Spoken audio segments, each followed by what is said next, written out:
All right, let's talk about two of the most magnificent, most imposing birds on the entire planet, the condors. And believe me, these aren't just any birds. They are true, undisputed giants of the sky. And their story? Oh, it's packed with some serious high-stakes drama. Picture this. It's May of 2020. After being gone for nearly half a century, California condors were suddenly spotted landing in Sequoia National Park, perching on top of these massive granite domes. It was just a stunning comeback. And you know, they really command attention for a very good reason. I mean, these are the largest flying land birds in the entire Western Hemisphere.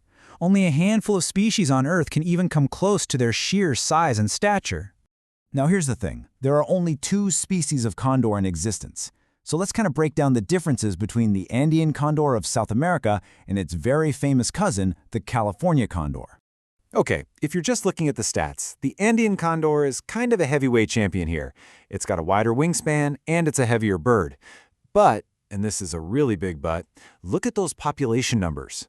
While the Andean is near threatened with thousands still in the wild, the California Condor's population of just a few hundred, well, it really shows you what a knife's edge it's living on. So how can you tell them apart if you're ever lucky enough to see one? Well, the Andean has this really distinctive white, fluffy collar of feathers. The males also sport this fleshy comb on their heads. And get this, they're the only New World vulture where you can actually tell the sexes apart just by their eye color. Males have brown eyes, females have red ones. Pretty cool, right? The California condor, on the other hand, has a black frill and that really striking yellow to orange bald head. The Andean condor's territory is just immense. It stretches all the way down the Andes mountain range and the Pacific coast, from Venezuela to the very tip of Patagonia. They are absolute masters of riding those high-altitude wind currents. And then you have the California Condor, and it is a completely different story. Historically, its range was huge, covering a big chunk of North America. Today, though, it's just a shadow of what it once was, confined to these carefully managed release sites in the western US and Mexico. You see, this isn't really a natural range anymore, it's a lifeline. So, what is the role of these massive birds anyway? Well, it turns out they have one of the most important, and maybe one of the messiest jobs in the entire ecosystem. They are what we call obligate scavengers. That just means their diet is almost entirely made up of carrion, which is the carcasses of dead animals.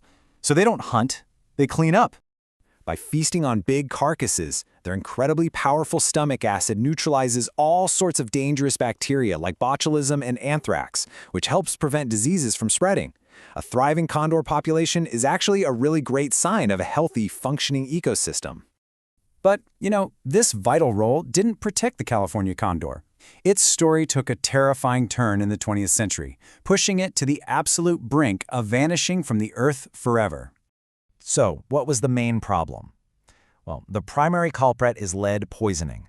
When condors feed on carcasses left behind by hunters, they accidentally swallow tiny fragments of lead from the ammunition. This remains the single greatest threat to their survival out in the wild. This threat, combined with habitat loss, pushed their numbers down to a catastrophic low. By 1982, this was the total world population of California condors. Just 23. 23 birds left on the entire planet. This timeline really captures the sheer desperation and hope of the condor's journey. After they were listed as endangered, the population just kept crashing. So in 1987, a super controversial decision was made to capture every last wild bird for a captive breeding program. It was a huge gamble. But it started to pay off with the first reintroductions, and then a massive milestone in 2004, the first chick hatched in the wild in decades. That gamble ushered in a whole new era. What followed is honestly one of the most intensive and inspiring conservation stories in modern history.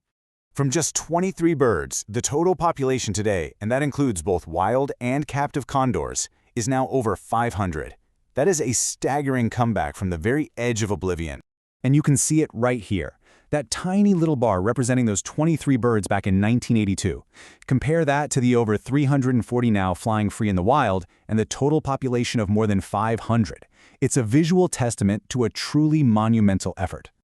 This success is the result of a massive international collaboration. We're talking government agencies, zoos, nonprofits, tribal nations, and just countless individuals, all dedicated to one single goal: bringing this bird back. So, why does this matter to us? Well, because the story isn't over, and there are real, tangible things we can do.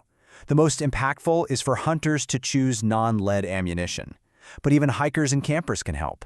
Just by packing out tiny bits of trash that an adult condor might mistake for food and feed to its chicks.